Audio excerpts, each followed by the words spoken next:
네, 여러분 안녕하십니까? 채널A 뉴스 특보 시작하겠습니다. 오늘도 코로나19 이야기 집중적으로 해드릴 텐데요. 5분이 자리하고 계십니다. 한 분 한 분 소개해 올리죠. 정치부의 김민지 기자, 김홍국 대진대학교 개관교수, 전병률 전 질병관리본부장, 전지현 변호사, 이종근 정치평론가 5분 함께해 주고 계십니다. 어서 오세요. 안녕하십니까? 예.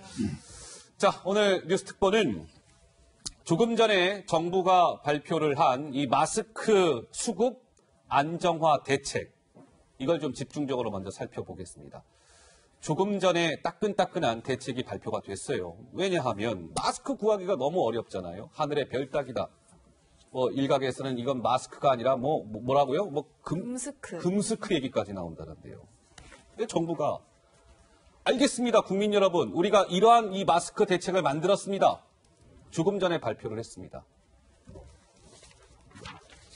자료 들고 나왔습니다.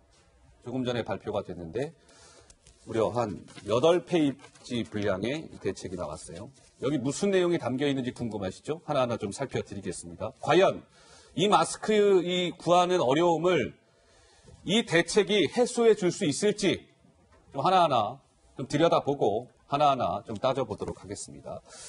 자, 먼저 김 기자. 조금 전에 오후 3시경에 3시가 좀 넘어서 발표가 됐죠? 예. 그렇습니다.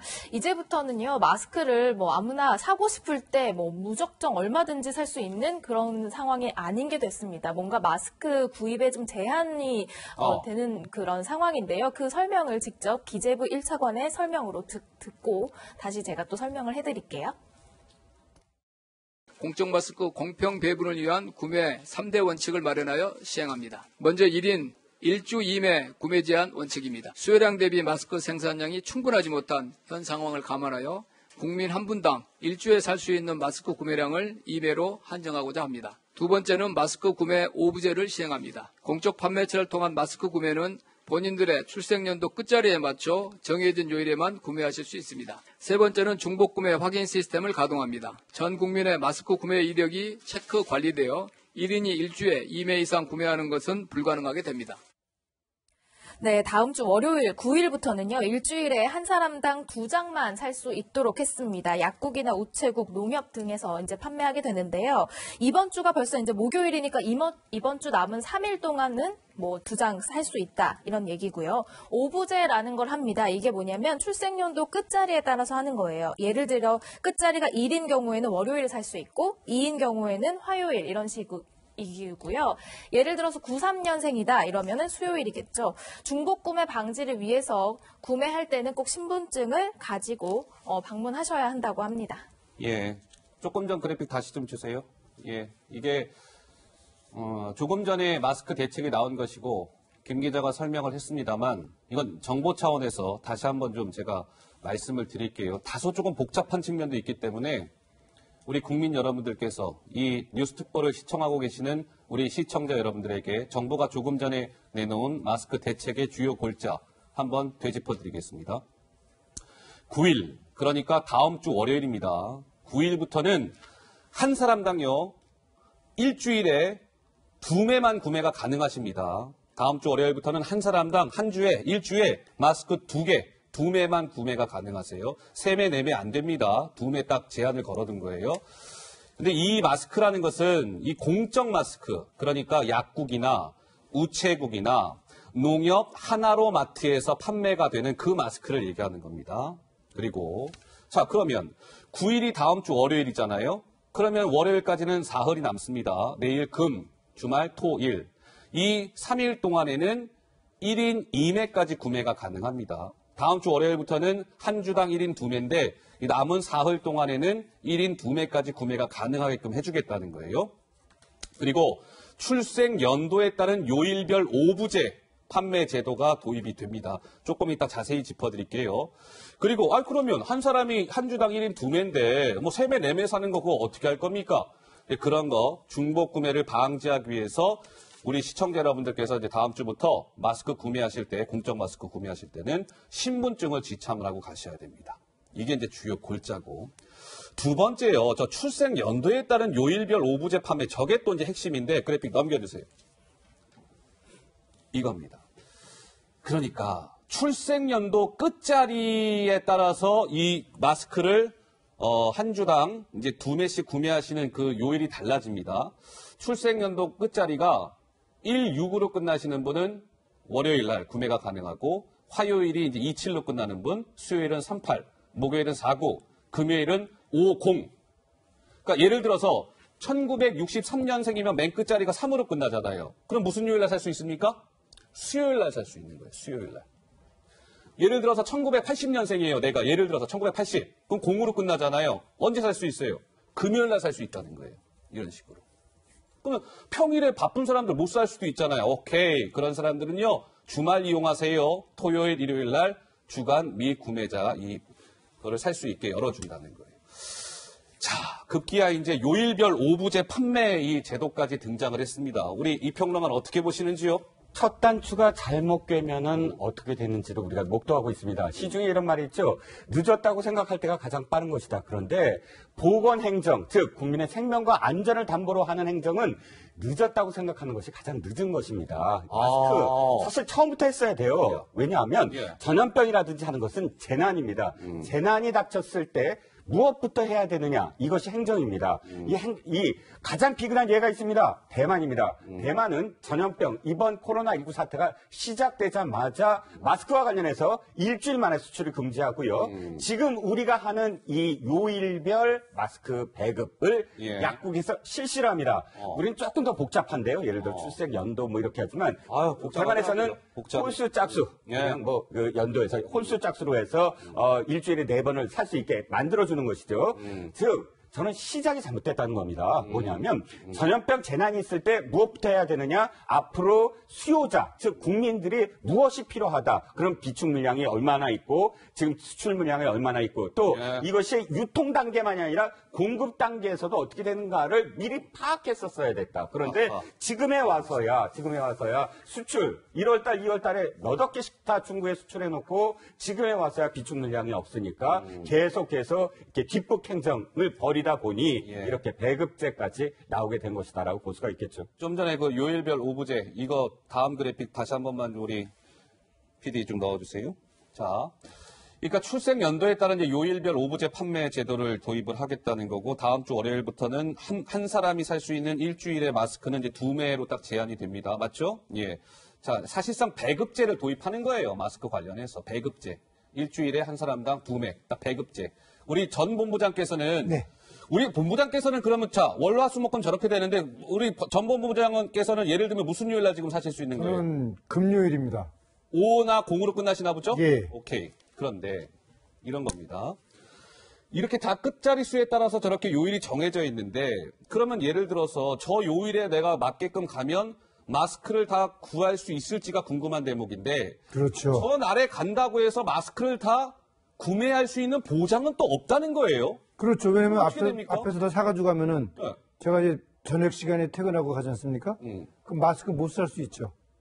그러면 오늘의 정부 대책이라는 것이 결국 많은 국민들에게 더 많은 마스크를 보급하기 위함일 텐데 저는 배급제는 도입이 됐는데 정작 저 날짜 가도 못 살 수 있다?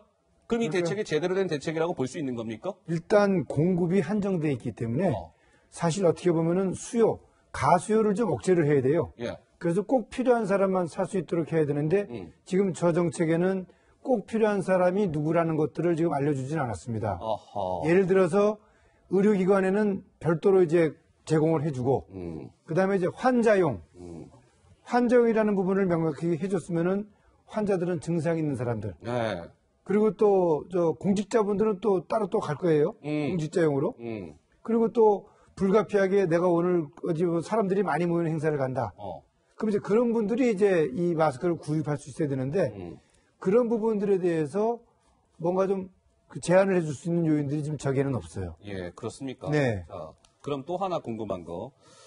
굉장히 궁금증이 많이 붙어요. 정부가 대책을 조금 전에 뭐 여러 장 분량으로 지금 이렇게 발표했다고 말씀드렸는데 여기 많은 내용이 담겨 있어요. 복잡합니다. 이건 정보예요, 정보. 지금 우리 국민 여러분들 마스크 지금 구하시려고 전쟁을 벌이고 계시기 때문에 정보 하나하나 드리면서 이 정부 대책에 아쉬움은 없는지 이런 부분들 한 걸음 한 걸음 들어가겠습니다. 자, 그러면 궁금한 것이 김 기자. 예를 들어서 한 주 동안 딱 이게 정해져 있잖아요. 살 수 있는 요일이 주민 생년월일 끝자리로. 예를 들어서 내가 이번 주에 못 샀어. 일이 있어서. 그러면 뭐 다음 주에 그럼 내내 살 수 있는 거예요? 뭐예요? 만약에 이번 주에 정해진 요일이 수요일이었는데 수요일날 못 갈 수 있잖아요. 그렇다면 그 주 주말에 살 수 있지만 그 주 통틀어서 뭐 주중이나 주말에 다 못 산 사람이 있을 거 아니에요. 하지만 이번에 정부 대책은 이 주에 못 산 거가 다음 주에 이월되지는 않는다는 게 정부의 설명입니다. 그러니까 딱 한 주에 정해진 저 날짜를 토요일, 일요일까지 해서 못 사게 되면 그 일주일에 구매할 수 있는 구매는 그냥 날아가는 거예요? 그렇습니다. 뭐 이번 주에 못 샀다고 해서 다음 주에 4장을 살 수 있고 이런 대책은 아니다. 아닙니다. 네. 전 변호사 어떻게 보세요?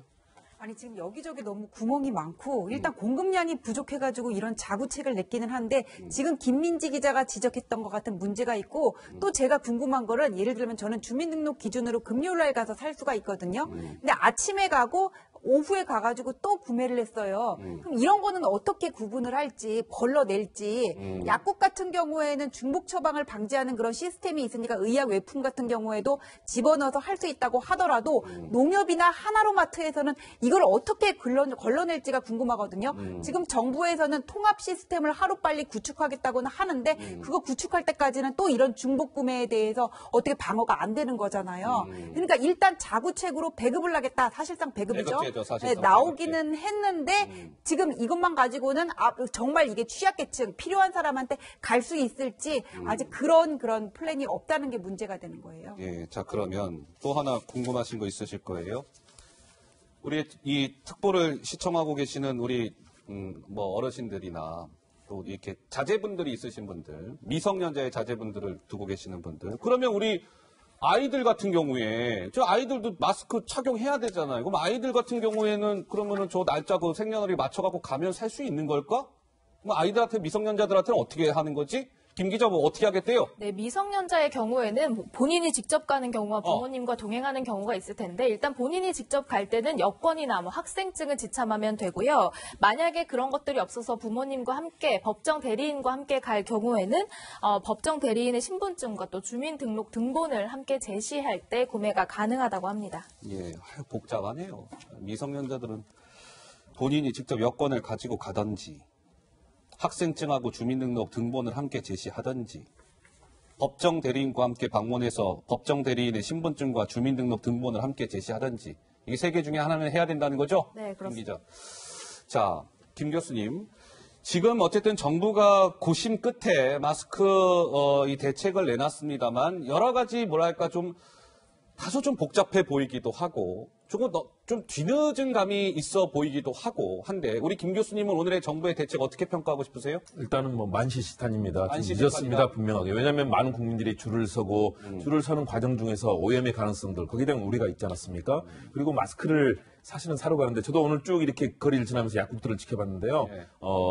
몇 명이네, 뭐 100 몇 명까지 판매하고 그 이후에는 이제 마스크가 없기 때문에 품절됐다는 그런 것들을 다 붙여놨거든요. 다시 말해서 아까 우리 전문부장님께서 잘 설명해 주셨지만 가수요가 일고 있다. 예. 왜냐하면 살 수 있는 한도 최대한을 사서 만일의 경우에 대비하고 싶은 그런 시민들의 마음이 있는 거죠. 그런 측면에서 저는 우리가 그동안에 자유시장 경제고 또 시민의식에 우리가 기대서 이런 부분들을 했지만 실제적으로 우리 5천만 명 인구에서 하루 생산량 1,000만 명도 아니겠습니까? 예. 그렇다면 역시 부족한 부분이 있고 매점 매석이라든가 여러 가지 상황들이 나왔는데 오늘 대책에서 일단 그런 부분들 가수율을 어떻게 하면 줄일 것이고 또 그 부분에 있어서 최대한의 양들 정부가 공급을 확대하고 또 시민들께 요청을 하는 부분들도 있는데요. 예. 가장 중요한 건 역시 저는 시민의식이 아닌가 싶습니다. 왜냐하면 당장 내가 필요하더라도 최소한 4개 필요한 그 양을 가져가야 되는데 대부분 5장 살 수 있으면 5장 사고 20장 살 수 있다면 더 많이 사고 싶은 시민들의 마음이 있거든요. 예. 이럴 때 정말 대구경북지역 가장 어려운 곳에 보내주고 또 취약계층에 이런 마음이 있어야 되는데 예. 예를 들어 저 같은 경우도 지금 상당 기간 안 샀습니다. 어허. 왜냐? 어려운 분들이 사셔야 되지 않겠습니까? 그래서 이제 저는 여러 차례 반복해서 사용하고 있는데 아직은 건강한 것 같은데요. 예. 정부 대책에 분명히 구멍은 있습니다. 대신에 이 부분을 어떻게 시민의식과 우리가 함께 한다는 마음으로 이걸 극복할지 다 같이 고민할 때라고 봅니다. 혹시 오늘 그 새벽 풍경인가요? 마스크 구매하기 위한 행렬들. 그거 영상이나 사진 준비가 되어 있습니까? 오늘 거. 준비되는 대로 좀 넣어주시고. 오늘만 하더라도요, 우리 저희 PD가 넣어줄 겁니다. 자, 이겁니까? 예, 이게 오늘 새벽 어디 모습이라고요?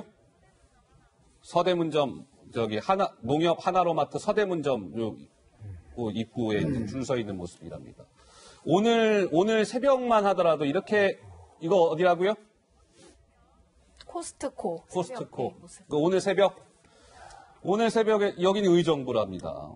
이렇게 오늘 새벽만 하더라도 많은 잠 안 자시면서 나가서 마스크 사신다고 저 추위에 지금 줄 서신 겁니다. 그러니까 급기야 오늘 정부가 어쨌든 대책을 내놨습니다. 저희 주요 그 내용들 아까 조금 짚어드렸죠. 그게 제일 핵심이에요. 그것만 일단 잘 기억하시면 되는데 글쎄요. 당장 다음 주 월요일부터 이 마스크에 대한 국민들의 불만이 좀 잦아들 수 있을지 아직은 좀 물음표인 것 같습니다. 한번 지켜보도록 하겠습니다. 다시 한번 이거 봐주세요. 이게 오늘 정부가 발표한 마스크 대책의 주요 핵심 내용을 저희가 그래픽 한 장에 딱 요약해서 넣어둔 겁니다. 자, 다들 보셨죠? 예. 자, 그러면 이 마스크가 뭐 금스크라는 말이 나올 정도로 정말 이제 귀하신 몸이 됐는데, 자, 김 기자.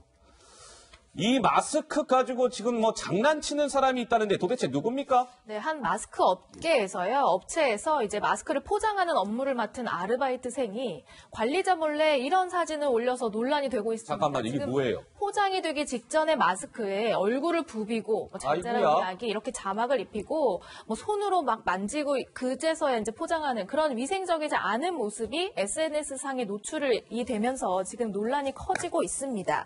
안 그래도 지금 귀한 마스크인데요. 이 사람 때문에 만장이나 폐기하게 생겼다고 합니다. 왜 그랬는지 이유를 물어봤더니 유명 회사에서 아르바이트하는 것 과시하고 싶었다 이렇게 대답했다고 하는데요. 해당 업체는 웰킵스라는 마스크 업체인데 이번 코로나 사태에서도 가격을 올리지 않아서 착한 업체로 칭찬받던 곳이라고 합니다. 어쨌든 저 아르바이트생의 좀 어리석은 행동 때문에 마스크 최소 10,000장 정도 폐기하기로 결정됐다 이런 얘기입니다. 이게 지금 정말 이런 뉴스 접하면 시청자 여러분들 화나시죠? 보세요. 저 지금 마스크 한 장 한 장 구하기 위해서 아까 제가 보여드렸잖아요. 잠 안 자가면서 우리 국민들 지금 마스크 사시려고 새벽부터 줄 서시는데 저 마스크에다가 지금 비비고 장난쳤다는 거예요.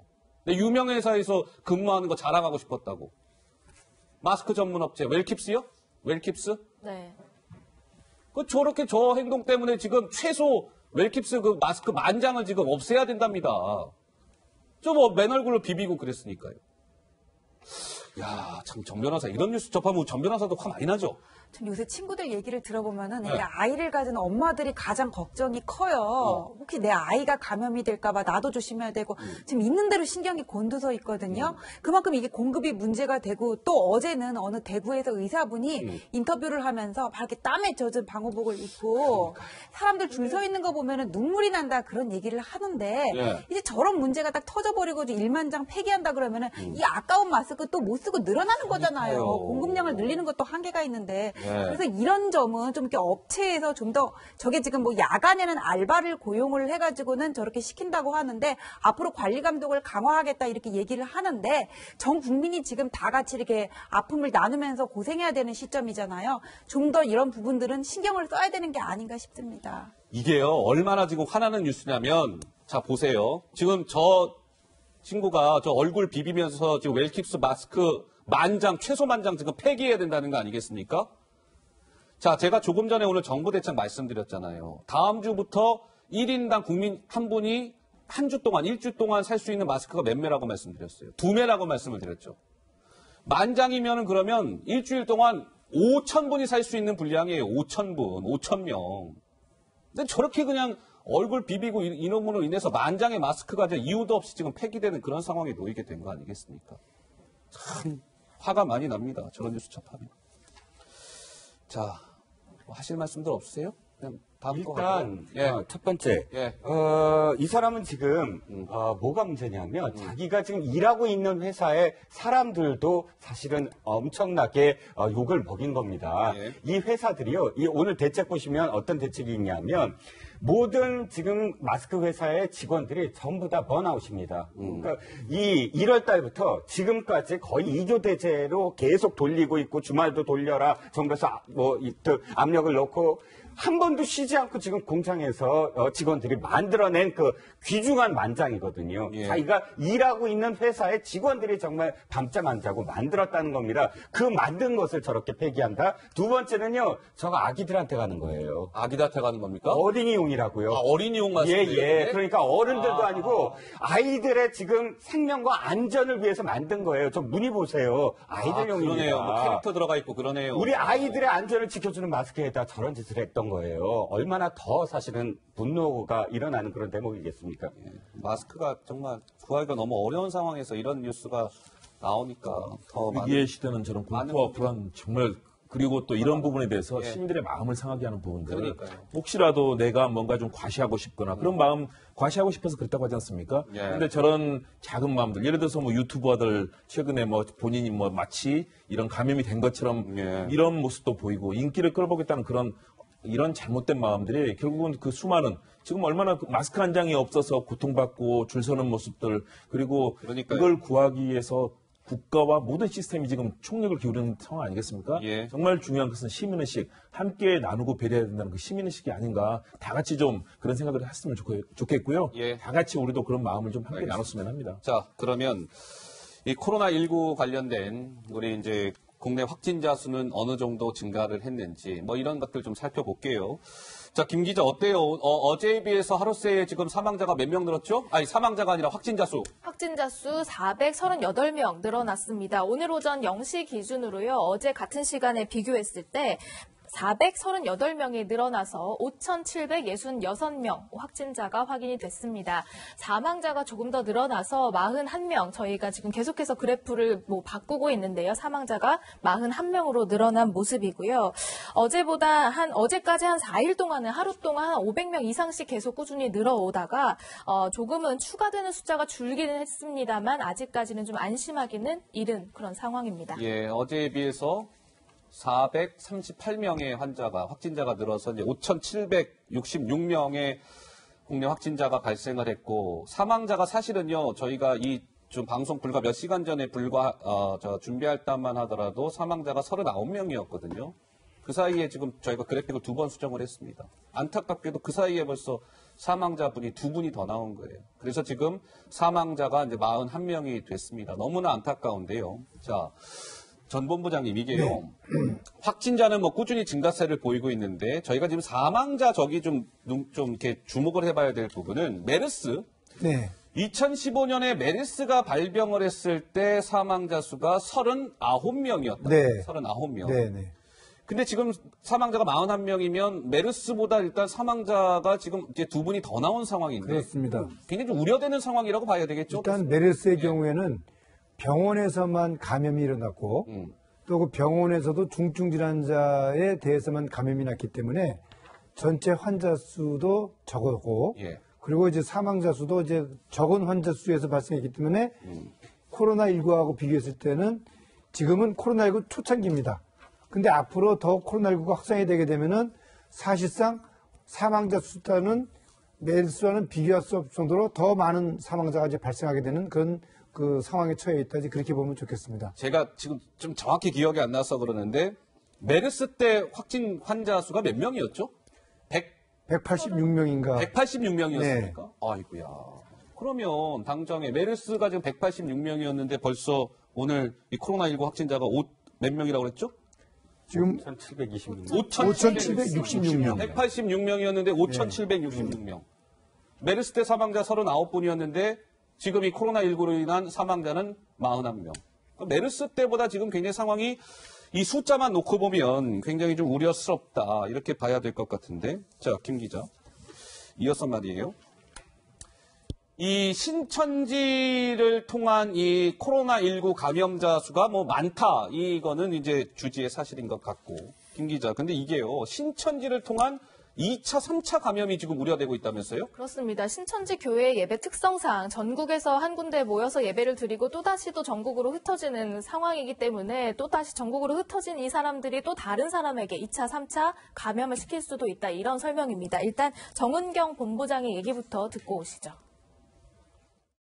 저희가 조사 중이라고 밝힌 부분들 중에서도 상당수는 신천지와 연관된 그런 2차, 3차 감염으로 분류가 될 수 있을 것 같습니다. 그래서 그 부분을 얼마나 잘 봉쇄하느냐가 지역사회 전파를 어디까지를 막고 속도를 늦추느냐에 그런 영향을 준다고 생각합니다.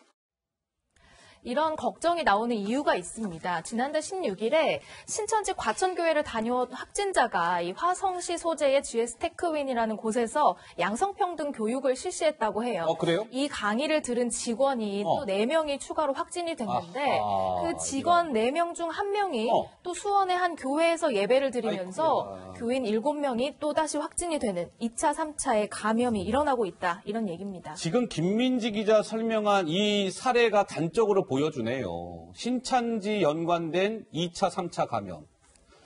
신천지 과천교회에 다녀온 확진자를 통해서 화성시에 있는 GS 테크원의 직원들이 확진이 됐고 그 직원 가운데 1명이 또 수원 생명샘교회에서 예배를 드리게 되면서 교인 7명이 확진이 됐고 이런 식으로 2차, 3차 감염이 되는 사례가 있다는 거예요. 전 본부장님, 우리가 여기서 뭘 주의해야 되는 겁니까? 지금 이 상황에서는? 일단 이 상황에서는 이제 계속해서 증상이 있는 사람들의 감염도 문제지만 또 증상이 없는 사람들이 또 바이러스를 계속해서 이제 배출할 수 있는 그런 문제가 있습니다. 따라서 이 신천지 교회에 연관된 사람들은 뭐 지금 16일 날 최초 이제 그 마지막 종교 활동이 있었는데 지금 벌써 이제 2주가 지나고 또 이제 앞으로 2주가 더 지나면 이제 한 달이 되는 건데 그 기간 동안에 계속해서 2차, 3차 감염이 발생할 수 있는 가능성은 점점 더 많아지고 있다. 그거를 이제 의미하는 거죠. 따라서 신천지 교회에 있는 분들은 가능하면은 외부 활동 자제하고 그리고 보건당국에 협조하는 그런 상황이 이 질병의 추가 확산을 막는 가장 중요한 방법입니다. 따라서 지금이라도 보건당국에 스스로가 자기 어떤 상황을 설명을 하고 필요한 조치를 받는 것이 이 질병의 확산을 막는 가장 좋은 방법이다. 가장 중요한 방법이다. 그거를 좀 이해를 해 주셔야 될 것 같아요. 자, 코로나19가 국내에서 확진자가 나온 것이 1월 20일, 오늘이 3월 5일이니까 이제 한 달 반쯤 됐네요. 이제 코로나19와 관련된 이제 뉴스를 매일 시청자 여러분들 접하시는데, 이제 그날에 우리가 이제 코로나19의 뉴스를 접하면서 주요하게 봐야 되는 그 포인트들이 좀 있단 말이에요. 저희가 이제 그거를 좀 하나하나 나름대로 좀 이제 전해드리고 있는 건데, 자, 지금 금방 얘기한 것은 신천지와 연관된 2차, 3차 감염이 우려된다. 이 포인트고, 이번에는 신천지와 아무 상관이 없어요. 신천지와 아무 상관이 없는데 곳곳에서 지금 집단 발병 조짐이 있다는 거예요. 자, 김민지 기자 무슨 얘기입니까?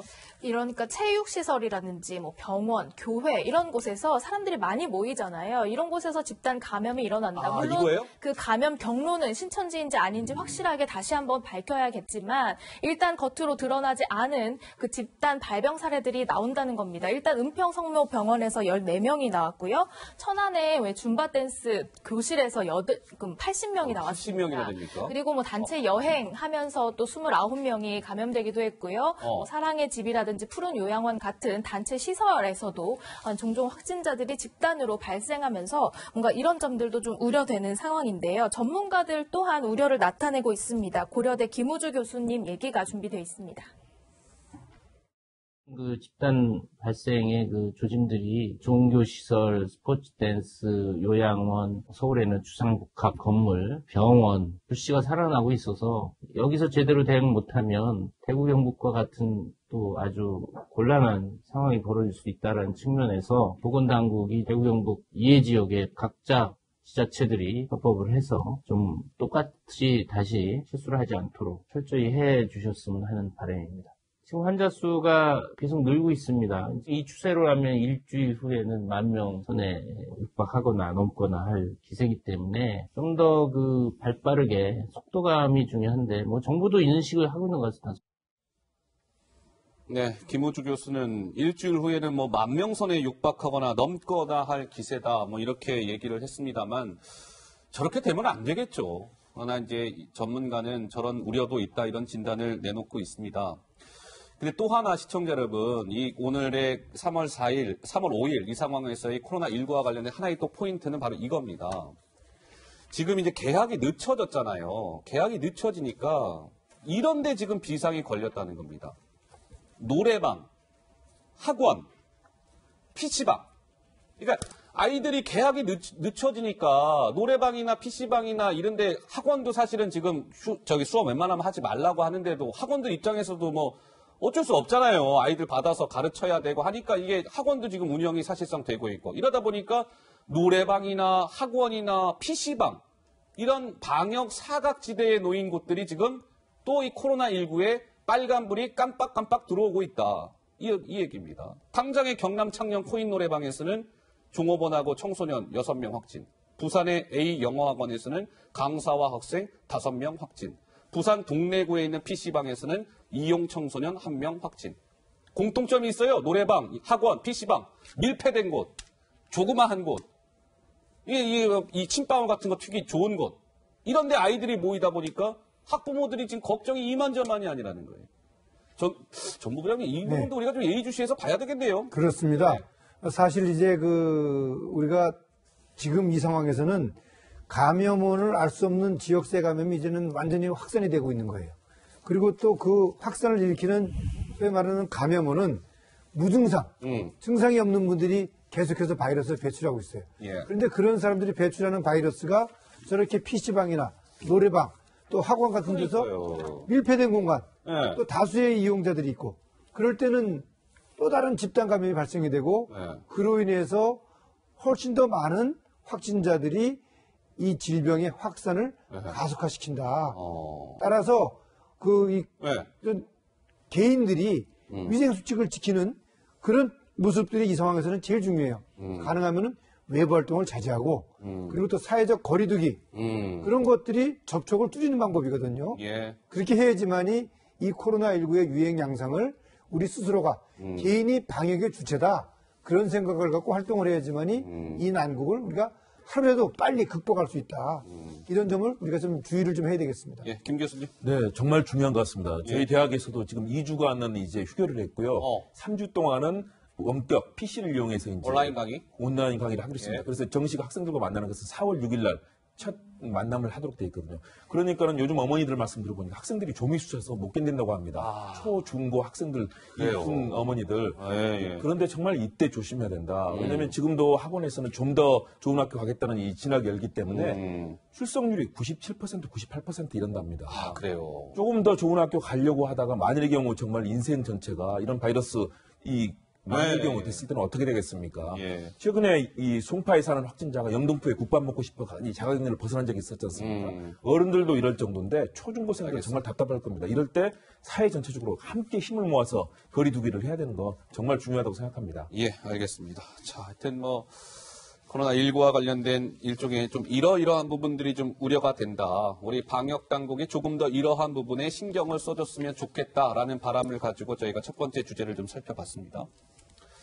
이번에는 우리 강경화 외교부 장관 얘기 좀 해보겠습니다.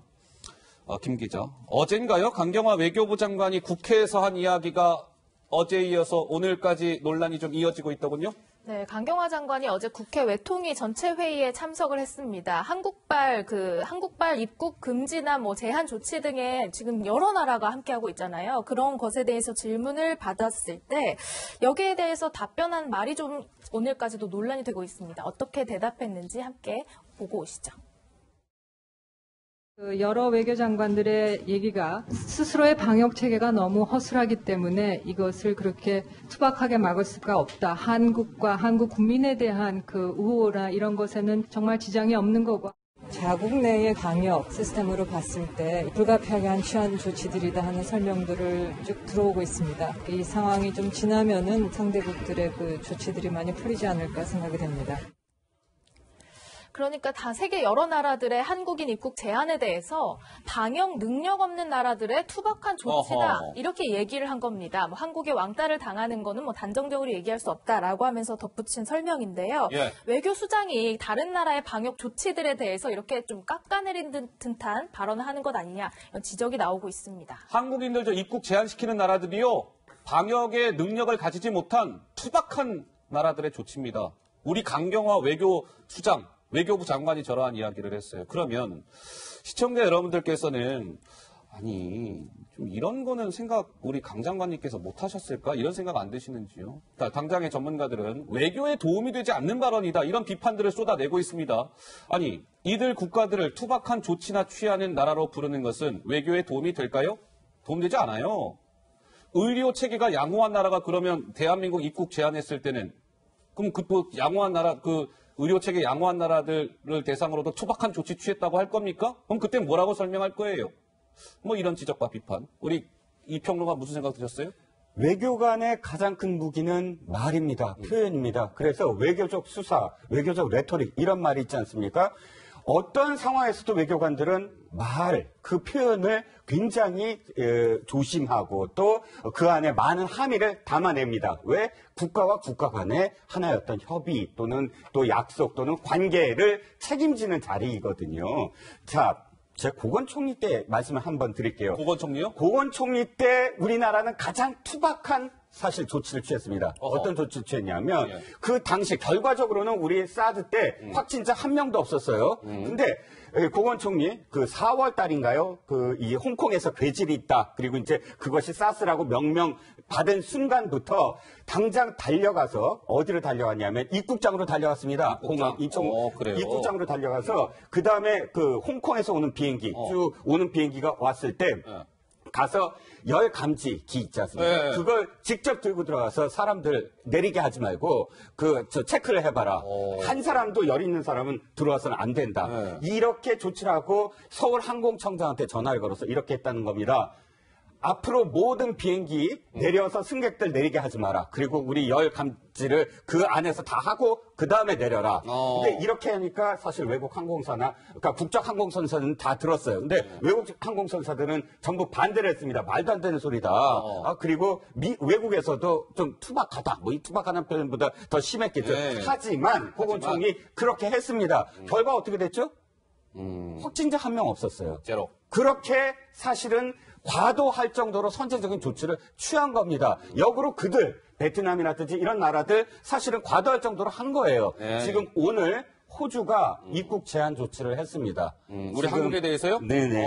자, 지금 강경화 장관 표현대로 굉장히 뭐랄까요. 방역 시스템으로 봤을 때 참 방역 없는 나라라고 불리는 그런 호주가 그런 상황이 돼버린 겁니다. 그러니까 앞으로 상황들은 계속 이렇게 부메랑이 돼서 외교부 장관한테 하나씩 따져나갈 텐데요. 이분 정말 외교부 수장으로서 자격이 있는지 한번 되묻고 싶습니다. 저는 저 표현 자체를 떠나가지고는 저 답변이 나오게 된 이유가 의원들이 이렇게 입국 제한을 한다. 실추된 우리나라의 이미지를 어떻게 극복할 것이냐 이렇게 물었어요. 그거는 상대방 국가에 대해서 평가하라는 얘기가 아니라 우리나라 국민들이 받고 있는 피해라든지 그런 거에 대한 뭐 방안은 있냐. 구제 극복 방안은 있냐. 좀 뭔가 실효적인 얘기를 듣고 싶어서 했던 건데 지금 저렇게 표현을 했다는 거는 상황 판단을 못했다는 거고 답변 자체의 전문성도 떨어지고 그리고 솔직하지도 못했습니다. 이렇게 어떤 외교부라 그러면은 전문가 집단이거든요. 그럼 자기 목소리를 낼 줄 알아야 되는데 그냥 정부 눈치 보고 감싸기에만 급급한다면은 다 청와대가 하지 외교부 뭐 행안부 이런 법무부는 왜 필요한지 모르겠어요. 예, 자 강경화 외교부 장관의 어제 저 발언이 논란이 되고 있는 가운데 우리 뭐 한국 국민들을 대상으로 한 뭐랄까 입국 금지를 조치를 취하는 나라들, 뭐 절차를 강화하고 있는 나라들 지금 총 혹시 몇 개달? 98개국이요? 아이고야. 전 세계에 그럼 거의 한 절반 정도의 나라들이 우리 대한민국 국민들의 절반이 넘은 겁니까? 98개국이니까 그러네요. 유엔 회원국이 193개국이잖아요. 193개국. 그러니까 당연히 유엔 회원국 193개국에서 절반이 훌쩍 넘었네요. 그 많은 나라들이 우리 대한민국 국민들의 입국을 금지하고 있거나 입국 절차를 대폭 강화했다는 겁니다. 자, 중국 얘기 잠깐 해볼게요. 이런 상황에서. 김 기자, 우리 국민들 말이에요. 중국에 들어가신 분들 저 아까 그 마스크 막 얼굴 비비는 거 못지않게 이 뉴스 접하고 많은 분들 화나던데요? 네, 저도 이 영상을 보고 깜짝 놀랐는데요. 중국 광저우시로 돌아간 우리 교민들이 지금 격리가 된 채 생활하고 있는 숙소의 모습입니다. 이 호텔에서 나오는 녹물이 나오고 있다. 이런 얘기입니다. 그러니까 사정이 정말 열악한데요. 저렇게 화장실에서 녹물이 나오는가 하면 곳곳에 죽은 벌레들이 저렇게 떨어져 있고요. 가족들끼리 이제 격리가 된 사례도 있는데 아기가 있는 집도 있잖아요. 그런데 이제 저 중국 이제 호텔 외경을 보면은 이제 감시를 하는 사람이 뭐 담배를 피고 있다거나 그리고 아기가 있는 가족이 격리된 호실에서는 아기들이 먹는 뭐 유아 식기 같은 것들을 소독을 해야 되는데 그런 시설도 없어서 지금 한국에서 가져간 커피포트 같은 데다 물을 끓여서 이제 세척해서 먹고 이런 좀 안 좋은 상황이 계속되고 있다는 얘기입니다. 실제로 지금 격리가 되어 있는 한국 교민의 목소리를 직접 들어보시죠. 일단은 모든 게 불편해요. 일단 방 자체가 보시면 알겠지만 여기가 한 2평 되나? 그리고 창문 여기 달라는 게 하나 있고 그래서 여기서 식사이고 생활한다는 자체가 너무 불편한 것 같아요. 우리가 진짜 이 바이러스를 퍼뜨리는 사람처럼 그런 시설로 한국 사람을 대하는 것 같아요. 여기가 지금. 아까쯤에 애기 보고 정말 눈물 나더라고요. 아니 어떻게 이런 데서 정말 생활 못하거든요. 그 어린애가. 저보다는 저 가족 많이 갖고 좀 오해했으면 좋겠습니다. 자, 뭐 일종의 우리의 식구들이죠. 우리 국민들이니까. 우리 국민들이 중국에서 지금 저런 곳에서 지금 격리가 되어 있다는 겁니다. 한국인이라는 이유로.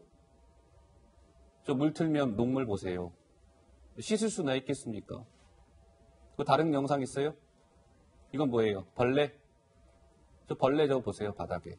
저런데 우리 한국 지금 우리의 식구들이 저런데 격리되어 있는 겁니다. 또 있습니까? 창문이 깨져 있는 모습입니다. 이거 창문 깨져 있는 거예요? 추워서 어떻게 잡니까? 저 창문 뻥뻥 뚫려 있는데요. 또 있어요? 이건 뭐예요? 깨져 있는 이거 여기 깨져 있는 거군요. 다른 것도 있습니까? 이거는 어떤 모습인가요? 짐 저렇게 막 다 펼쳐져 있고 아기인데 지금 저런 곳에서 아기가 있다는 겁니다. 자, 이런 모습을 참 보면서 이 아기 보세요, 아기.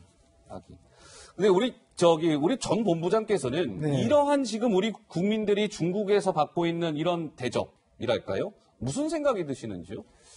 어떻게 해서 우리 대한민국이 저렇게 위상이 추락이 됐을까? 사실 그 코로나19에 대한 격리 조치를 한다고 한다면은 그 격리 조치에 맞는 위생적인 상황에서 또 오히려 저기 있으면 또 다른 감염병이 더 발생할 정도예요. 네. 그럴 수 있겠네요. 그런 상황에서 외국인들에 대한 어느 정도 이 수준에 맞는 그 격리 조치를 취해줘야지 저렇게 창고 같은 방에다가 그 가족들을 일주일 동안, 2주일 동안을 격리한다는 얘기는 이거는 대한민국의 위상을 그 나라로 보지 않는 거예요. 정말 저는 납득할 수가 없습니다. 그러고 보니까 저런 곳에서 하루 있기도 힘들 텐데 지금 2주를 그럼 저런 곳에서 있어야 된다는 얘기입니까? 네, 그렇습니다. 2주 동안이나? 네. 그러니까 우리가 지금 인천공항에 가면은 이제 공항 검역소에 그 별도 격리 시설이 있습니다. 거기에는 이제 입국 과정에서 의심 증상이 있는 분들을 별도로 이제 격리 조치 취하는 거예요. 거기는 사실 호텔 같은 정도의 그 수준입니다. 그 정도의 그 격리 시설도 갖고 있지 않으면서 입국자들에 대한 제한을 한다? 정말 저는 거의 뭐 폭력적인 그런 조치다. 알겠습니다. 폭력적인 조치다. 많은 분들이 굉장히 안타깝습니다. 저런 곳에서 지금 한국인이라는 이유로 2주 동안 격리가 되어 있다는 거니까요. 자, 이런 상황에서 김 기자, 이 방역 당국에서는 신천지라는 종교에 대한 강제 수사를 반대한다 이런 입장인데 추미애 법무부 장관의 생각은 좀 다른 것 같죠? 그렇습니다. 이렇게 생각이 엇갈리고 있는 이유가 있습니다. 방역당국 차원에서는 신천지 교인들에 대해서 압수수색을 할 경우에 오히려 꽁꽁 숨어버릴 수 있다. 이렇게 역효과를 이야기하지만 추미애 장관은 기존 입장을 되풀이하고 있습니다. 그 두 사람의 목소리가 준비되어 있습니다. 정부의 강압적인 조치들로 인해서 신천지 신자들이 음성적으로 숨거나 밝히지 않는 이러한 움직임이 확산되는 경우 오히려 방역에 있어서 긍정적이지 않은 효과들도 나타날 수 있다는 점을 저희들은 염두에 두고 있다. 지금까지 법무장관이 검찰의 특정 사건에 대해서 압수수색을 해라라는 지시를 한 사례가 있던가요? 기관 고발이나 수사 의뢰가 없더라도 즉시 압수수색 등 강제 수사에 대한 대비를 하라고 일반 지시를 내린 것입니다. 지금의 코로나19는 전례 없었던 감염병이죠. 여기에 대한 비상한 대처가 필요한 것이고 여기에 대해서 보수적으로 전례가 있느냐 없느냐 하는 것은 너무나 소극 행정이겠죠. 자, 시청자 여러분 잘 조금 더 집중해서 봐주세요. 아까 김강희 보건복지부 차관이 불과 사흘 전인 지난 2일에 이렇게 막 신천지를 향한 강제 수사나 이렇게 하는 것들은 오히려 방역에 있어서 긍정적이지 않은 효과들로 작용합니다라고 분명히 얘기하는 거 김강희 차관의 목소리로 확인하셨죠. 방역당국에서는 신천지에 대한 강제 수사 공식적으로는 반대입니다. 그렇죠? 금방 확인하셨어요. 사흘 전 발언 들으셨으니까. 그런데 김 기자. 방역당국의 입장이 분명히 4월 전엔 반대였는데 뭐 그 사이에 무슨 일이 있었다고요? 그런데요. 방역당국이 저렇게 얘기를 해놓고요. 대검에 압수수색 같은 거에 좀 협조를 해달라 공문을 보냈다는 겁니다. 무슨 얘기입니까? 그러니까 대검은 원래 알고 있기로는 방역당국에서는 반대를 하는 걸로 알고 있는데 압수수색 등 협조를 부탁한다는 공문을 받으니까 의아해하잖아요. 그래서 다시 되물었다고 해요. 아니 입장이 달라진 겁니까? 물었을 때 중대본 관계자의 설명, 윗선에서 이런 팩스 보내라고 해서 어쩔 수 없이 보냈다라는 말이 돌아왔습니다. 이 윗선이라 하면 누굴까 관심이 모아지고 있는데 그렇다면 박능우 장관 아니냐 이런 얘기도 나오고 있습니다. 전 변호사 어떻게 보세요? 그러니까 처음에는 이렇게 그 중앙재난안전대책본부에서는 뭔가 강제조사가 필요하지 않다, 할 필요가 없다고 생각을 했는데 윗선의 지시를 받고 요청을 했다는 거고 그런 거죠. 그 전에 여권에서는 추미애 장관을 비롯해서 여권에서는 계속 이렇게 압수수색을 주장을 해왔다는 거잖아요. 근데 이게 압수수색이 말이 안 되는 게 압수수색이라는 거는 형사처벌을 하기 위해 하는 거거든요. 아하. 방역을 하기 위해서는 좀 더 광범위하게 전문적으로 조사를 할 수 있는 행정조사가 맞습니다. 예. 그런데 왜 압수수색을 얘기를 했는지도 모르겠고 중대본이라는 이 중요한 자리에서 전문적인 자리에서 왜 정치권이 개입을 해가지고는 검찰에다가 그 윤석열 총장이 처음에 뭐라 그랬거든요. 방역에 필요한 범위 내에서 수사를 하겠다고 하니까는 여기서 지금 요청을 하게 한 거잖아요. 압수수색이 협조를 해달라고. 왜 이렇게 개입을 해가지고는 오히려 사건의 본질을 흐리게 하는지 이해가 안 갑니다. 자, 그러면 검찰에서는 신천지에 대한 압수수색이나 이런 것들을 당장은 서두르지 않겠다. 굉장히 신중 모드를 유지하고 있습니다. 검찰이 신천지 압수수색 같은 거 뭐 하려면 할 수 있겠죠. 왜 못하겠어요. 이건 법에 정해져 있는 그 권한이니까 하려면 할 수 있는 거예요. 다만 검찰의 판단은 윤석열 총장의 생각은 이런 것 같아요.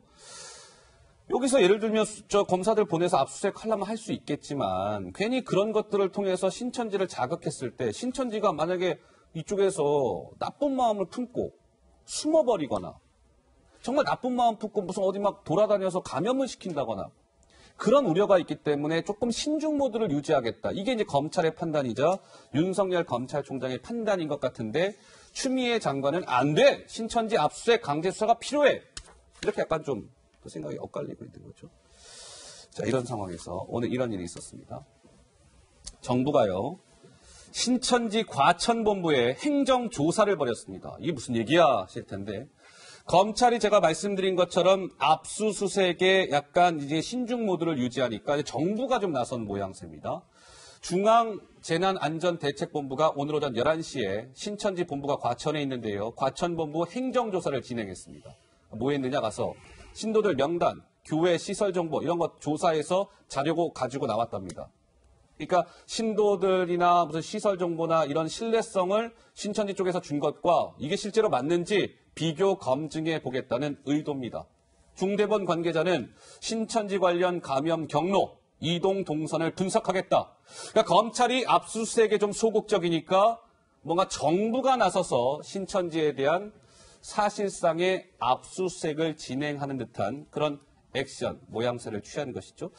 우리 김 교수님 보시기에는 이 정부의 신천지를 향한 뭐랄까요, 좀 공세적 태도, 어떤 조치들 이런 것들이 이 방역, 신천지 코로나19를 막는 데 있어서 좀 도움이 될 거라고 보십니까? 어떻습니까? 저는 두 가지 측면이 다 있다고 봅니다. 도움이 되는 측면이 있을 거라고 봅니다. 왜냐하면요. 원영기현 대구시장이 그런 얘기 하지 않았습니까? 신천지 측으로부터 신도명단 제출받았는데 계속 숫자가 다시 다른 게 오고 있다. 네. 그래서 이제 고발하지 않았습니까? 그리고 뭐 다른 지역에서도 뭐 이재명 경기도지사라든가. 그러니까 가장 중요한 것은 지금 신천지 관련해서 4,210명 조사했을 때 그때 93%가 신천지 관련이었지 않습니까? 그러면 여기서 만일의 경우 구멍이 생긴다면 신도라든가 또는 잠적해 있는 사람들 또는 빠져나가 있는 사람들 이런 사람들 확인하지 못한다면 이 상황은 더욱더 일파만파로 빠져나갈 수밖에 없는 구멍이 생길 수 있다. 이 측면에서 아마 권영진 시장도 다시 한번 검찰에 고발을 하고 이 숫자를 확인해달라는 요청을 한 건데요. 일단 검찰의 신중한 판단도 또 이해가 가는 측면도 있고요. 그러나 이걸 제대로 파악해내지 못한다면 2차, 3차 감염의 경로까지도 사실 확인할 수 없기 때문에 저는 정부에서는 그런 적극적인 조치를 취하고 그렇기 때문에 이만희 총회장도 저는 기자회견도 했을 거라고 생각하고요. 그런 측면에서 정부는 두 가지 이런 압박과 이런 것들을 하면서 동시에 또 신천지 관련 교인들이라든가 또는 이 교단을 적극적으로 설득해서 협력하게 만드는 거 이게 굉장히 투 트랙이 굉장히 중요하다고 봅니다. 알겠습니다. 자, 아까 추미애 장관 얘기가 잠깐 나왔습니다만 어제 추미애 장관이 국회 상임위원회 법제사법위원회에 출석을 했습니다. 법무장관이니까. 참고로 추미애 장관은 법무장관이자 5선 국회의원입니다. 다선 의원이죠. 본인이 국회의원이면서 지금 장관을 하고 있는 겁니다. 그런데 국회에 나와서 어제 보인 태도가 지금 상당한 좀 논란을 낳고 있습니다. 김민지 기자, 추 장관이 어떠한 모습을 보였길래요? 네, 어제 법사위 회의에서는 뭐 공수처라든지 검찰 개혁 문제뿐만 아니라 이제 코로나19 관련 질문들이 쏟아지면서 고성도 오갔는데요. 이 과정에서 뭐 팔짱을 끼고 있다거나 딴 생각을 해서 못 듣는다거나 뭐 설전을 벌이면서 싸우는 그런 모습들도 연출이 됐습니다. 직접 영상으로 확인해 보시죠.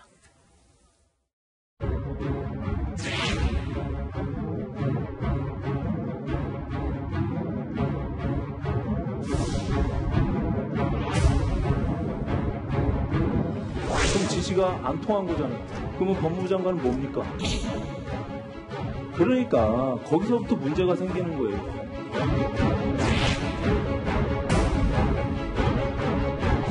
영상 한번 보세요. 여기 있으세요. 저도 얼굴 때문에 불편해요.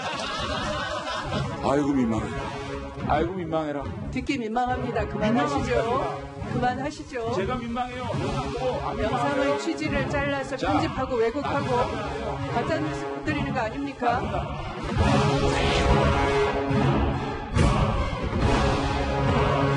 개별 사건에 대해 법원이 소명을 듣고 판단하도록 수정이 됐죠. 법무부는 어떤 생각이십니까? 죄송합니다. 제가 잠깐 딴 생각을 했습니다. 딴 생각하면 안 되죠.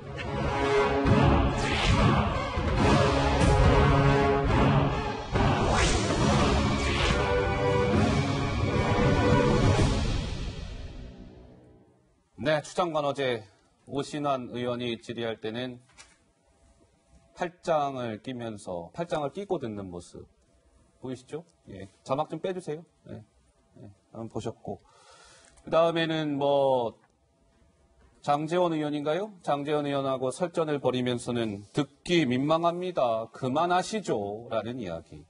박지원 의원이 질의를 했는데 제가 좀 딴 생각을 했습니다. 이런 이야기들. 자, 우리 이종건 평론가 어떻게 보셨는지요? 오죽했으면 더불어민주당 의원이 지금 의원으로 나오신 게 아니고 장관으로 나오셨습니다. 태도에 대해서 문제 제기를 했습니다. 오죽했으면. 추미애 장관 5선 의원이죠. 그런데 지금 장관으로 나와 있지 5선 의원으로 선수 따져가면서 자기보다 선수 낮은 의원들한테 이렇게 반박하는 그런 자리가 아니라는 겁니다. 더군다나 내용상으로도 질책받을 만한 일이 많았어요. 아니, 국민의 86%가 찬성함으로 압수수색을 해야 된다고요? 여론조사로 압수수색하거나 여론조사로 수사를 합니까? 여론조사로 하는 시대는 국민들의 여론으로 움직이는 그 법의 판단을 하는 시대는 중세예요. 법이 만들어진 건 바로 국민들이 몇 퍼센트가 어떻게 하고 이게 아니라 그야말로 지금 그러니까 가해자의 인권도 보호해야 된다 그래서 법률이 만들어진 것이고 그리고 그 법리에 따라서 그것을 판단하는 자리가 법무부 장관이잖아요. 예. 그거 하나입니까? 뭐 여러 가지가 있습니다. 뭐 복지부 장관이 요청을 해서 압수수색을 했다고 하지만 기자들이 바로 또 복지부에 문의했는데 복지부에서는 또 대답을 회피했어요. 그것도. 그렇습니까? 뭐 그런 일들이 계속 이어졌습니다. 최소한 거기에 대해서 일일이 제대로 답변을 하지 못할지언정 예. 팔짱을 끼거나 딴청을 부리거나 도리어 반박을 하고 공박을 하거나 째려보거나 이런 어떤 태도는 사실 아직도 자신이 우선 의원으로서 앉아있다라고 지금 착각을 하고 계신 게 아닌가 싶습니다. 알겠습니다. 자, 추미애 장관에 이어서 요즘 계속 코로나19 상황이 조금 이제 안 좋아지기 시작하면서 대구로 아예 내려가신 분이 계십니다. 정세균 국무총리. 정세균 국무총리가 무언가를 제안을 했어요. 근데 이것도 정 총리가 제안한 것과 방역 당국의 생각이 약간 또 충돌을 일으키고 있는 것 같습니다. 국민들의 혼란을 자꾸 부추기는 것 아닙니까? 이런 지적이 나오고 있는 건데요. 자, 정세균 총리가 김민지 기자 뭘 제안했길래요? 지금 한국발 입국을 제한하는 나라들이 늘면서 정말 필요한 사업상 필요한 출장을 가야 된다든지 학생들이라든지 정말 가야 될 사람들을 뭔가 이제 증명하는 무감염 인증서 제도를 만드는 것 어떠냐 이런 제안을 한 적이 있거든요. 지난달 29일에 이런 회의 발언이 있었다고 하는데요. 여기에 대해서 방역 당국이 반대를 하자 또 이거에 대해서 어제 해명을 내놨습니다. 두 사람의 목소리가 준비돼 있습니다. 무증상 상태인 경우에 저희가 이거를 인증을 하거나 하는 이런 증명서를 발급하는 데 있어서 다소의 위험성을 내포하고 있다라고 하는 의견들도 있습니다. 이 제도 그대로를 무감염 인증 이런 방식으로 하는 것에 대해서는 조금 여러 가지 논란의 소지도 있고 무감염 인증제 제안하셨는데 그걸 보건당국이 논란 소지가 많다 이렇게 얘기하시네요. 우리가 아무것도 안 하는 것보다는 무언가 하려고 노력하는 것이 바람직하지 않나. 그런 차원에서 제가 그냥 개인적인 경험 토대로 해서 제안했던 것이에요. 검토 결과 유효한 데가 있으면 써먹을 터이고 그렇지 않으면 폐기해도 괜찮고 그런 것입니다. 그러니까 감염되지 않았다는 인증서를 뭔가 국가 차원에서 발급해서 다른 나라에 입국을 가능하도록 하자라는 제안을 한 건데요. 방역당국 차원에서는 이게 추후에 감염이 되지 않았다는 인증서를 써준 추후에 혹시 감염이 되면 국가의 신뢰성이 흐트러질 수 있다라는 이유로 좀 조심스럽게 생각하고 있는 부분입니다. 정부 내에 엇박자가 나고 있는 것 아니냐 논란이 되고 있습니다. 무감염 인증서를 발급해서 우리 국민들이 세계 곳곳에서 지금 입국 금지를 당하고 있으니까 저런 거 인증서 발급해서 우리 국민들이 다른 나라에 좀 입국할 수 있게끔 합시다. 이런 제안을 한 건데 보건당국에서는 안 돼요. 총리님 그 위험성 내포하고 있습니다라는 건데요. 본부장님 이런 거잖아요. 네. 지금 이 코로나19가 무서운 것은 무증상 감염 아닙니까? 그렇습니다. 증상이 없는 상태에서도 누군가를 감염시킬 수 있다는 게 코로나19 바이러스의 특징인데 무감염 인증서 띄워줬을 때는 증상이 없었어요. 네. 근데 이미 그 사람은 그 감염이 되어 있는 상태예요.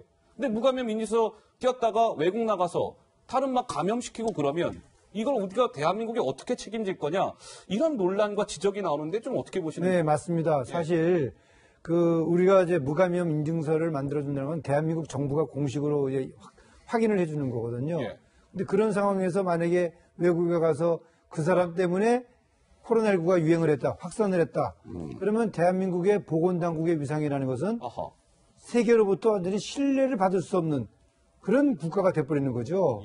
따라서 저는 무감염 인증서 제도라는 것은 사실상 보건당국 쪽에서는 적절치 못한 것으로 이렇게 판단을 했다. 그런 면에서 아마 총리님께서는 그냥 단순히 제안을 했다 이제 그렇게 말씀하셨는데 모르겠습니다. 어떤 의미로 저걸 받아들여야 될지. 이정건 평론가? 네, 그런데 그보다 저는 더 사실 놀랬던 게 이거예요. 뭘 놀라셨어요? 제안을 했다고요?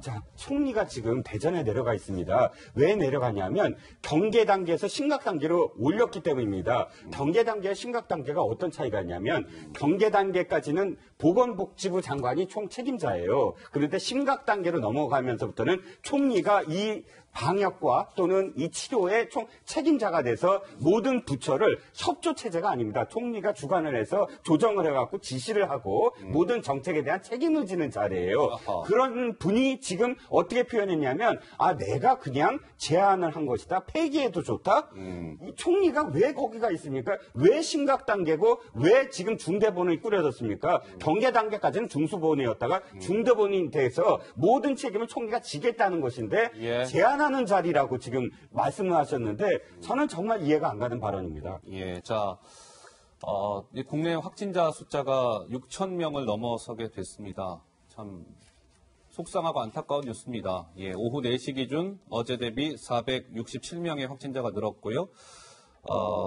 지금 총 맹명 6,088명의 국내 확진자가 나왔습니다. 코로나19가 며칠 만이죠? 예, 첫 환자가 나온 이후에, 첫 확진자 발생 이후에 45일 만에, 한 달 보름 만에 이제 확진자 숫자가 6,000명을 넘어서게 됐습니다. 자, 조금 전에 나온 뉴스니까 좀 짚어드렸고요. 이런 가운데 어쨌든 우리 이 지금 코로나19와 관련해서도 이렇게 여러 가지 논란이 이어지고 있는 가운데 그래도 김민지 기자, 우리에게는 희망, 박수를 우리가 이렇게 쳐드려야 될 분들이 있죠? 그렇습니다. 정말 대구 현지, 경북 현지에서 수고하시는 많은 의료진들입니다. 지금 사진이나 영상을 통해서 많이 알고 계시겠지만 지금 방역 최전선에서 고생하시는 분들이잖아요. 지금 보시는 화면에 간호원들, 의료진들 모습 보시면 고글을 워낙 오래 차고 땀을 흘리면서 일하다 보니까 이게 짓무른다고 하죠. 거기서 이제 밴드를 붙이고 일을 하는 모습, 방호복을 입고 이제 이동할 때는 저렇게 이렇게 방호복 입고 반팔 또 차림으로 또 이동하기도 하고요. 현장에서는 정말 이렇게 의료진들 사이에서 많은 의료진들을 향해서 이제 전국에서 각자의 응원의 목소리가 나오기도 하는데요. 실제로 저희가 이 의료진들을 만나봤습니다. 그 목소리 한번 듣고 오시죠. 고글이랑 그다음에 앵보 마스크랑 방화복을 입으면 자국이 꽉 눌려서 밀착해야 되기 때문에 꽉 눌려서 이렇게 자국이 남아요. 그래서 보시다시피 우리 예쁘게 이런 밴드라든가 꺼지 같은 거 대갖고 해야 조금 덜 나요. 빨리 이제 코로나 환자분들이 괜찮아지도록 저희도 마음가짐부터 긍정적으로 먹고 이제 일을 해야겠다는 생각을 했고요. 코로나 상태가 빨리 이제 나아졌으면 좋겠습니다. 네, 대구에서 지금 환자들을 돌보고 있는 간호사들, 참, 어떤 자국 보세요, 이마에 이렇게 자국 남녀있죠? 보호장구를 오랫동안 반창고 붙이고 있고, 저분은 저렇게 자국이 남았고, 또 다른 모습이 있습니까? 이 보세요. 역시 마찬가지로 이마에 저 자국이 선명하게 남아있습니다. 선명하게. 반창고. 영광의 상처죠. 어떻게 보면. 영광의 반창고입니다. 영광의 상처이자. 이렇게 날씨 추운데 환자들 지금 왜냐하면 의료진들의 숫자가 너무 부족하니까 반팔 차림으로 저렇게 뛰어다닙니다. 1분 1초가 급하고요. 시간이 아까운 것이죠. 이마에 저렇게 막 붙이고 있고요. 이분들이 있어서 그래도 우리가 희망을 가질 수 있다. 뭔지 이런 건데요. 자, 한 외신 기자가 대구에서 취재를 했어요. 대구에서 취재를 하고 이런 취재기를 남겼답니다. 이언 패널이라고 미국의 ABC 방송 기자예요. 대구에서 취재를 하고 취재기를 썼는데 이곳에는 공황도, 폭동도, 혐오도 없다. 정적인 고요함만 있다. 의료진과 병상 등 모든 게 부족한데 극복할 수 있다는 결의에 차 있었다. 대구는 코로나 확산세를 겪기 시작한 많은 이들에게 삶의 모델이 될 것이다. 우리 김 교수님 보시기에는 저분들이 있기에 그래도 우리가 좀 희망을 가질 수 있는 거 아니겠습니까? 참 우리 대구 경북 시민들 자랑스럽습니다. 어려움 속에서도 저렇게 서로 도우면서 사실은 외국에서 무슨 이런 사태 나거나 그러면은 보세요. 폭동이 일어나거나 또는 서로 뭔가 절도하거나 그런 상황들 그리고 유리창이 깨지고 물건을 훔쳐가는 그런 모습 보지 않습니까? 그런데 우리 시민들 다 모여서 서로 배려하고 나눠주고 음식도 함께 나누고 오죽하면 ABC 방송 기자, 외신 기자가 와서 감동받고 저런 기사를 썼을까. 저는 우리 대구 시민들 그리고 또 함께 해주는 우리 많은 국민들이 참 자랑스럽다. 대신에 이럴 때 정말로 함께 시민의식은 좀 나눠야 됩니다. 그중에서 또 그렇지 않은 분들도 일부는 또 있거든요. 그런 분들까지 함께 한 마음으로 극복한다면 대한민국 지금 뭐 역시 호주에서 아까 이제 뭐 우리 금지했지만 호주에서 이제 원인을 그렇게 얘기를 했습니다. 한국이 세계적 이 검역 수준은 최고다. 그런데 한국에서 호주 오는 사람이 너무 많다. 이 사람들을 호주가 다 이것을 검사할 수 있는 그런 역량이 현재 안 된다. 키트라든가 이런 시스템. 그래서 이제 한국에 대해서 부득불 그런 조치를 했다고 이제 호주 당국이 얘기했거든요. 그럴 정도로 대한민국이 가지고 있는 그런 잠재력과 위상 그리고 저렇게 서로 배려하는 대구 경북 시민들 또 전 국민이 정말로 눈물겹도록 감동스럽습니다. 다 같이 힘을 모아줘야 될 것 같습니다. 자, 저렇게 간호사들의 정말 뭐 이제 사투가 이어지고 있는 가운데 우리 소위 우리에게 친숙한 연예인들 중에서도 이 코로나19에 희망을 주기 위해서 동참하고 있는 연예인들도 있다면서요, 김 기자? 그렇습니다. 많은 연예인들이 기부도 하고 물건도 보내고 하고 있는데 특별히 좀 눈길을 끌었던 사람은 김보성 씨예요. 배우 김보성 씨가 지난 1일에 직접 대구로 마스크 5,000장을 들고 가서 직접 나눠줬다고 합니다. 마이크를 들고 저렇게 이제 마스크를 나눠주면서 뭐 대구 시민들 힘내라 응원도 해주고요. 사람들한테 5,000장 마스크를 기부했다 이런 소식이 전달되고 있고요. 지금 많은 연예인들도 기부 행렬에 동참하고 있습니다. 배우 한지민 씨, 뭐 방호복 3,000벌 기부했고요. 현빈 씨는 2억 원 기부, 또 이경규 씨라든지 박서준 씨, 김수현 씨 각각 1억씩 이렇게 온정의 손길을 보내고 있다는 소식입니다. 김보성 씨 같은 경우는 최근에 직접 대구에 내려가서 저렇게 검은 모자와 검은 마스크와 검은 옷차림을 한 가운데 대구 시민들에게 그 구하기 어렵다는 마스크를 무료로 나눠주는 모습. 저렇게 그리고 본인은 대구 시민들에게 마스크를 나눠준 이후에 혹시 모르니까 자가 격리에 들어갔답니다.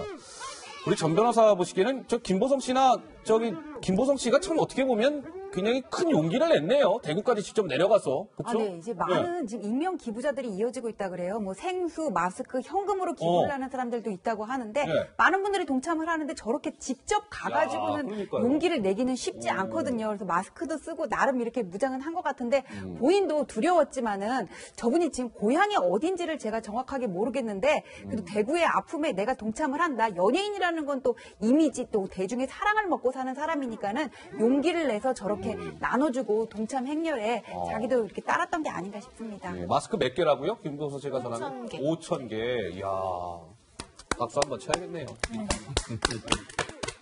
아이고 또 다 함께 동참해 주시네요. 예, 고맙습니다.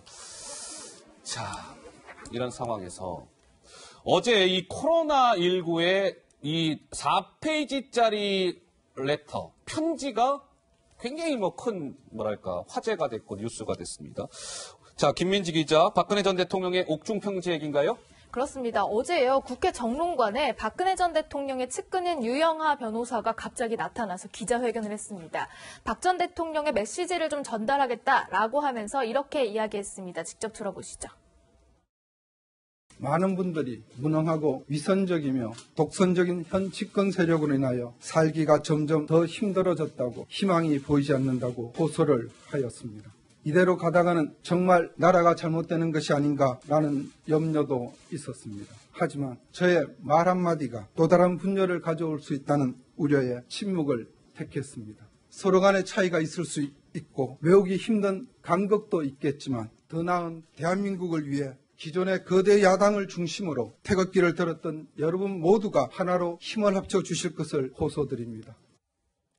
네, 통합을 강조하는 정치적인 메시지는 있었지만 첫 부분은 또 이렇게 시작했습니다. 코로나19 사태를 걱정하면서 특히 대구 경북 지역에서 4,000명이 넘는 확진자가 나와서 너무나 가슴이 아프다. 이런 얘기도 앞부분으로 시작했습니다. 그렇습니까? 자, 편지 내용을 조금 더 한번 들어가서 보겠습니다. 옥중 편지. 박근혜 전 대통령이 구속된 이후에 첫 공식 메시지를 어떤 이런 편지 형식이든 무슨 형식이든 이렇게 입장을 내놓은 것은 처음입니다. 많은 분들이 무능하고 위선적이며 독선적인 현 집권 세력으로 인해 희망이 보이지 않는다고 호소합니다라고 하면서 문재인 정부를 좀 비판했고요. 그러면서 거대 야당의 모습에도 우리 국민들이 실망합니다. 그런데요, 보수의 외연을 확대하기 위한 불가피한 선택입니다라고 하면서 보수여 뭉쳐라, 사실상의 이런 메시지를 내놓았습니다. 본인의 측근 유영하 변호사를 통해서 말이죠. 우리 이종근 평론가는 이 옥중 편지에 이 총선도 이제 얼마 안 남았는데 이게 어느 쪽에 좀 어떻게 영향을 미칠 것 같으세요? 유리한 측면, 불리한 측면 양쪽 다 있습니다. 이를테면 지금 미래통합당 입장에서 봤을 때 사실상 다시 옛날, 그러니까 이 국정농단이라는 키워드, 또 탄핵이라는 키워드, 이것이 다시 등장을 하면서 박근혜의 탄핵이 옳았느냐, 그렇느냐, 이런 논제로 총선을 치르기에는 미래통합당은 참 불리한 것이죠. 예. 하지만, 그러나 또 장점은 있습니다. 어떤 장점이냐면. 어떤 장점입니까? 자, 지금 대구 경북을 중심으로 해서 공천에서 탈락한 사람들이 모두 다 뭉쳐서 자유통일당이나 정종섭 의원이 만들었다는 한국경제당이나 혹은 또 홍문종 의원이 만들었다는 친박신당인가요? 그쪽으로 가서 다 세력 규합하겠다. 이런 또 움직임이 있었거든요. 네. 자, 박근혜 대통령을 팔아서 사실은 편지를 받았다는 둥 아니면 실제로 메시지를 받았다는 둥 그런 경쟁을 하면서 이 분열이 있었습니다. 그런데 이런 분열들을 한 번에 딱 정리해버린 거예요. 그냥 거대 야당으로 뭉쳐라. 이제 더 이상 어떠한 그런 소수당들도 박근혜 대통령한테 나만 메시지를 받았어. 이거 더 이상 못하거든요. 예. 그래서 일장일단이 분명히 있었지만 그러나 자신으로 인해서 사실 보수가 분열되지 않았습니까? 거기에 대한 책임감의 하나의 어떤 발로가 아닌가 싶습니다. 알겠습니다. 어쨌든 이 박근혜 전 대통령의 변수가 생긴 것만은 분명해 보입니다. 이번 4.15 총선에서 말이죠. 예, 박근혜 전 대통령 얘기까지 해봤습니다. 5시 44분을 조금 넘어섰네요. 저는 60초, 1분 후에 다시 돌아오도록 하겠습니다. 네, 이제 코로나19 국내 확진자 숫자가 이제 6천 명이 넘어섰는데요. 이제 확산세를 조금 감소세로 돌리기 위해서는 우리 모두의 어떤 동참이 필요합니다. 이런 거예요. 사회적 거리. 이거 우리 시청자 여러분들 꼭 좀 지켜주십사 해서 저희가 그래픽을 하나 준비해봤습니다. 사람 간 거리 웬만하면요 2m 정도는 거리 유지해 주시는 게 좋습니다. 침방울 튀면 안 되니까요. 그리고 재택 근무하실 수 있는 사람들은 집에서 근무하시는 게 좋습니다. 외부 활동 가급적 중단하는 게 좋겠죠. 물론 가능한 범위 내에서 말이죠. 그리고 발열이나 기침이 나올 때는 귀가하셔야 됩니다. 밖에 많이 돌아다니시면 안 돼요. 바로 귀가해 주시고요. 또 여러 명이 이렇게 앉으실 때는요. 마주보고 앉지 마세요. 웬만하면 지그재그. 역시 마찬가지로 이 분비물, 침방울 같은 거 튀면 안 되기 때문에 그렇습니다. 그리고 종교 행사, 단체 행사, 모임들 가급적 좀 힘드시겠지만 자제해 주셨으면 좋겠습니다. 이런 거 하나하나가 모여져야 코로나19를 이겨내고 극복할 수 있습니다. 자, 저희가 준비한 소식은 여기까지입니다. 함께해 주신 여러분 대단히 감사합니다.